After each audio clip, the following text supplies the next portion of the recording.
thank you all for coming. I may go off book. Let's see. Okay, my mom tells me a story. Well, a few. Here's one. When I was born, my father was elated, and he would play with me and do all kinds of stuff.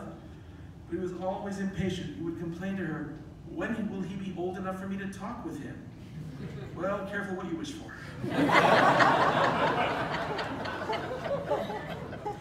So, I think that most of what I'll tell about my dad was that he had a great sense of humor.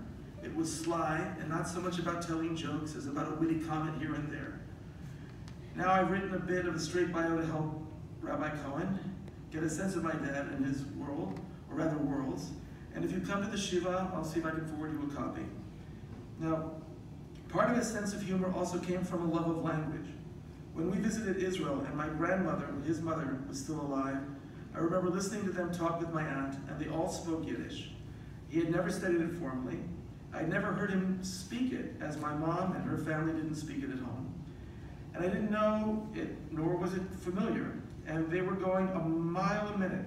I had no idea what was going on. And he was like that. These things would just pop up. And you had no idea, how does he know that? He had studied in Hebrew language secular schools in Poland, as you've been told. And only Polish language and history were taught in Polish.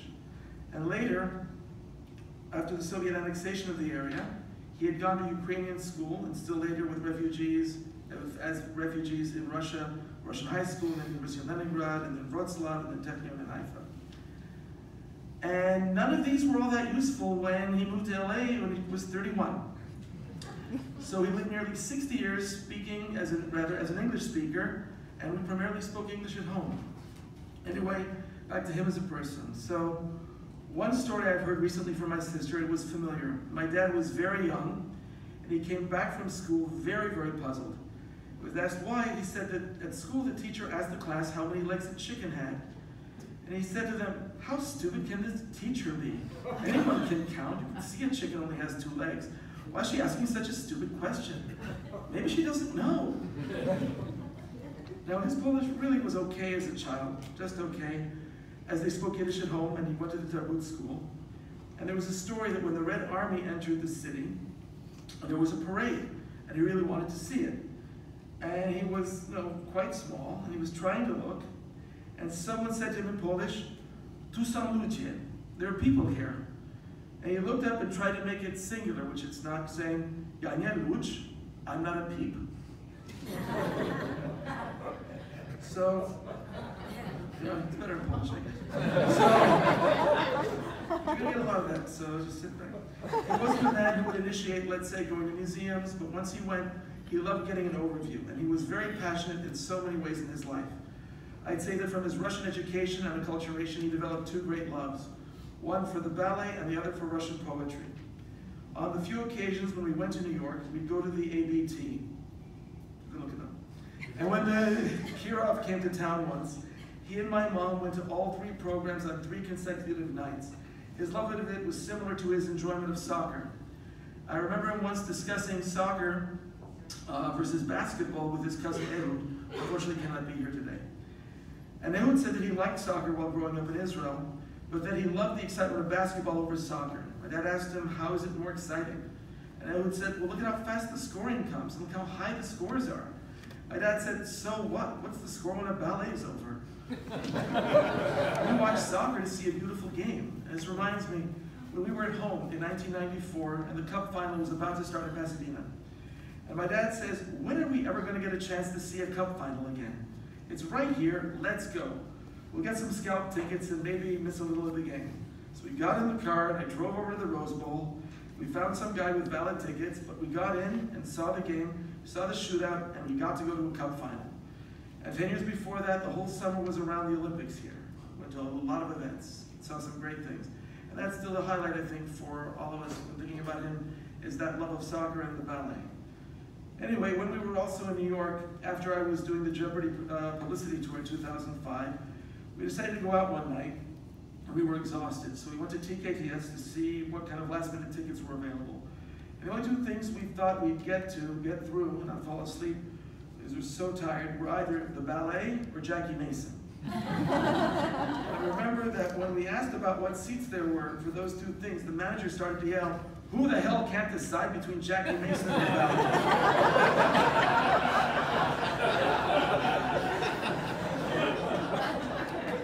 Then he came down, and I guess he was a Jeopardy fan. We'd just been on, and he recognized it. He said, "Oh, it figures."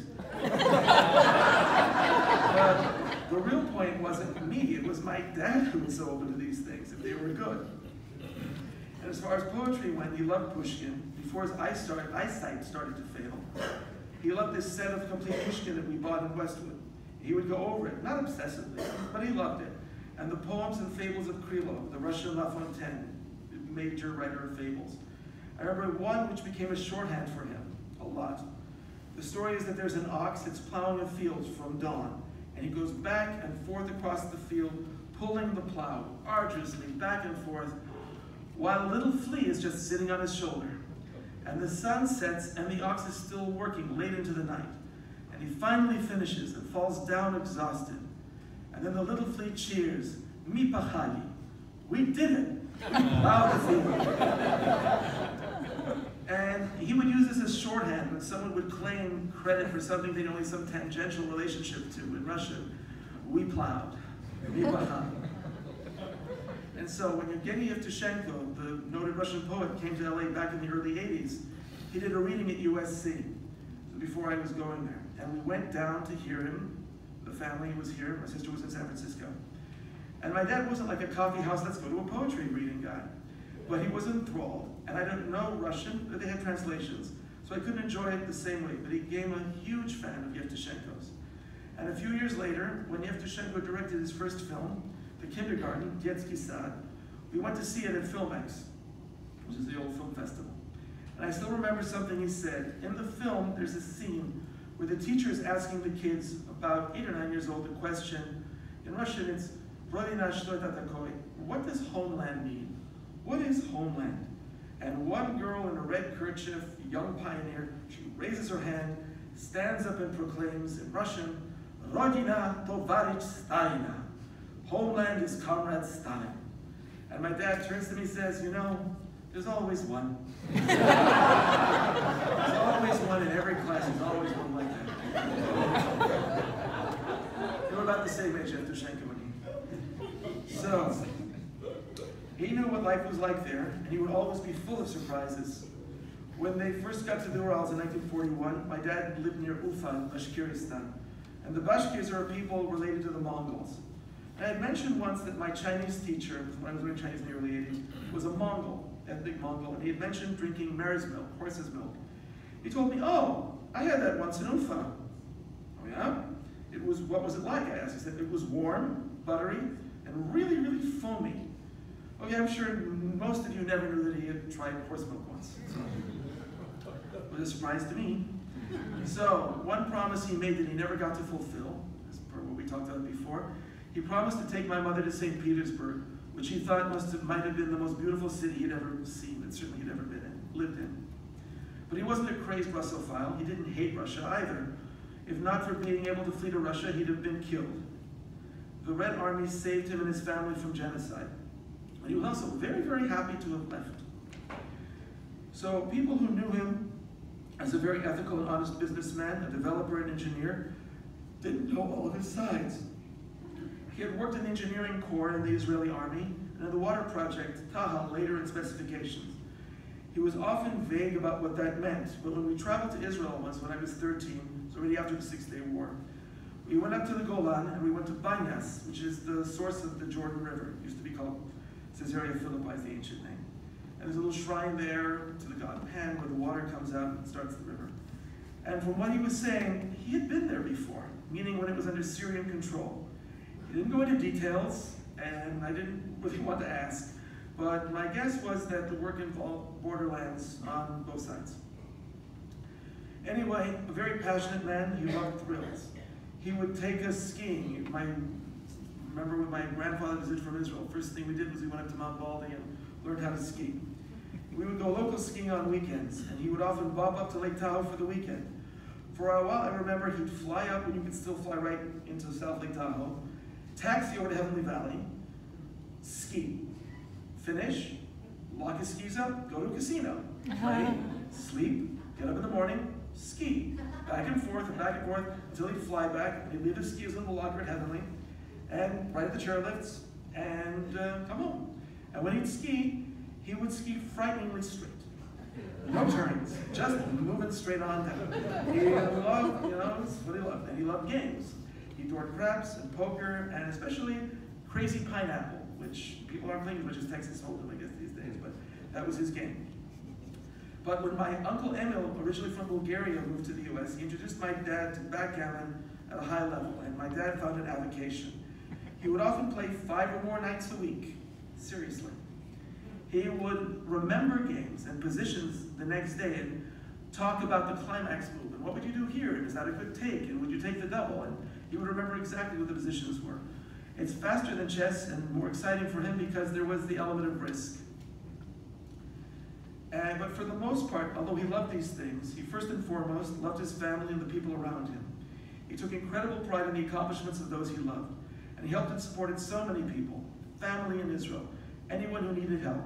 And sometimes, quite a few times, when he wasn't in a great position, he would say that it's easy to help when you have a lot, but if you can help when you don't, that's the mark of character. He was a moral and respectful person and devout in his way. His father and he both had beautiful Hebrew and wrote it beautifully, penmanship and language. When he had a responsibility, he did it. He would go on major holidays, yard sites, say Kaddish for his parents and his sister, family meals at my grandparents, and seders at home when they were no longer able to do them. And then I asked him the story about the bar mitzvah in Sarnit under the Soviets, and he explained the whole story. It was quite complicated, as you heard. And my bar mitzvah was certainly a lot less complicated. They had to pay, but not to the government. And it was just 13 in North Hollywood, and my sister's as an adult in Seattle, where my father was so very proud of her and of how she did. So his identity as a Jew, as you heard, wasn't at all apologetic, or that of someone trying to fit into 2 or 3 worlds, of someone who thought himself as an outsider. That was never his case. He had been in a Zionist school as a kid. He had immigrated to Israel and been in the army. He had dealt with Polish anti-Semitism before and after the war. And he was proud of being who he was. And he never saw himself, like I said, as an outsider or as a victim. In fact, when someone once tried to speak to him about being a survivor, a Holocaust survivor, he said no, he'd never thought of himself that way at all. His family had been refugees in Russia, which saved their lives, but he had never lived under the Germans. He had never been in a ghetto or a camp. He had never had his schooling interrupted. He had never had a second-class status that way. And so how could anyone compare his experience to those who had escaped mass shootings or survived the camps? True, the Jewish community of his town had been destroyed famously, and he never went back to see it, nor did he have any desire to see it again that he expressed to me. But he was also fun-loving, as I've said. I remember going with him and our family to shows in Vegas occasionally, including reviews like Folie Bergère and Casino de Paris. And he wasn't a prude. I think I was underage when I went with him. And my sister too, in fact. And he was someone who was very excited by life and wanted us to be so as well. And always on a human level, as he would say. And I'm going to go into what that means. He had a special criteria I saw for movies that he loved. And it was what he called a human quality. The film had to have a human quality. He didn't care for one by Almodovar that we went to for a birthday of mine. But he loved movies like 12 Angry Men, To Kill a Mockingbird, Judgment at Nuremberg. In 2000, we got series passes to see every Best Picture winner on Prince in those days at the Academy on Wilshire. And when he saw Best Years of Our Lives and All About Eve, he was moved by the first and impressed by the other. The factor was that all these movies dealt with honest emotions, not aesthetic concerns, real feelings, fears, and most strongly a sense of justice that appealed to him. When you think about it, even in All About Eve. Although he didn't mind a good comedy. So, he also loved doing things with his family very much. When we were small, and he would work weekends in the field, at homes in Sylmar or in the Antelope Valley, he would try to find stuff to round off the day after we kids had sat around for hours. In Sylmar, I remember going horseback riding once with him. I remember drama when my sister wanted her horse to go faster because it was standing still because my dad needed to get on it. And maybe at age 6, she kicked it hard before he could get on it, and it reared and it moved and she fell off. I remember them both getting back on. I think so, that's my memory. Maybe we went on, but I think we get on. It's a better story if we went on. So let's say you went on. Tell the story, go with the story. She might remember it differently. She'll share that if she wants. Anyway, being up in what was then God-forsaken Lancaster, so far away. But the upside at 12, I could sit with my dad, sit like between his legs, and he'd let me drive on dirt roads in the high desert. So he tried to find stuff for us to do. And he was very open-minded. If you wanted something and you could convince him, he would go along with it. We were talking about what would end up being our last all-family vacation out of the country in 1978. And I really wanted to go to Venice, the other one. But my dad demurred. He didn't want to go back to a country where he'd been already, and he'd been to Rome. Let's go somewhere new. So I said, okay, why do we have to go to a country that exists now? Let's go to the Venetian Republic. So we all flew into Milan, we went to Venice, and then we went to Trieste, and then he got his new countries to tick off. Went to the Dalmatian coast, and Opavia and Dubrovnik, which were then in Yugoslavia, and then to Athens and Corfu in Greece. And bonus, Corfu had a nice casino. And then the trip finished with 10 days in Israel. As he got older and glaucoma wrecked his eyes, he still played backgammon, but reading was more difficult. And he discovered books on tape. And for a while, he was expert on so many biographies and historical subjects, as well as quite a few novels. But his priorities had really been, for all his life, a productive involvement in his business, in which he worked for over half a century with his partner. What was important was his relationship with his wife, our mother, which was now in its 65th year. No one knows the specifics of anyone else's intimate life, but I can honestly say that they had a deep and abiding and completely non-blind love, with all that that entails. In the last few years, there have been some serious challenges, including a very rare condition that was finally diagnosed by his kidney doctor after reading a French article, maybe in translation, about how the elderly late-onset sarcoidosis can have the effects my father was facing. And that saved his life 4 years ago. And the local specialist in the field became his primary doctor. And he had a few good years after that bout. And I have to say, he avoided dialysis until he went into the hospital last Friday before last. He had excellent care, both his professional care and the primary caregivers the last few years, Messrs. Bandocchio and Pagaio. And he ended up at home intact, surrounded by those who loved him, especially my mother and my sister. And 90 years seems like a lot until it doesn't. I'm going to, because in honor of my dad, going off book now, and because Moshe tells a story, I have to tell the story. Might not be the opposite meaning, but I'm going to tell the story. So there's a story that the man who compiled the Mishnah in around the year 200, Rabbi Yehuda Nasi, was dying, and he did die. So it's not, that's true. And he was in his house, and he was dying, and his students and his fellow rabbis came in, and they were praying and reciting psalms, and he was suffering and suffering. And his maid is really famous because they spoke Hebrew in the house. And the rabbis didn't know, how do you say a broom? How do you say a cat? Because it's not in the Bible, but she knew the Hebrew words. And she is known as a very, very bright individual. And he is suffering, and they're praying and going on and on. So she goes up to the roof, and his soul can't depart, or the angel of death can't get him, however you want to read the story. And she has a huge pot, a huge ceramic pot. And she walks onto the flat roof and goes over where the window is going to be, where they're praying, and she throws down the pot, and it crashes huge, big explosion. And they all stop to see what happened, and then he could die. So the point is, we have to know also that we have to let him go, not just that. And note about the Shiva, you'll get details from those whom I've spoken, but I've spoken to a few people who might not be aware of what the customs are. So you don't need to be invited. You're here, you're invited, and people who haven't been able to come here are welcome.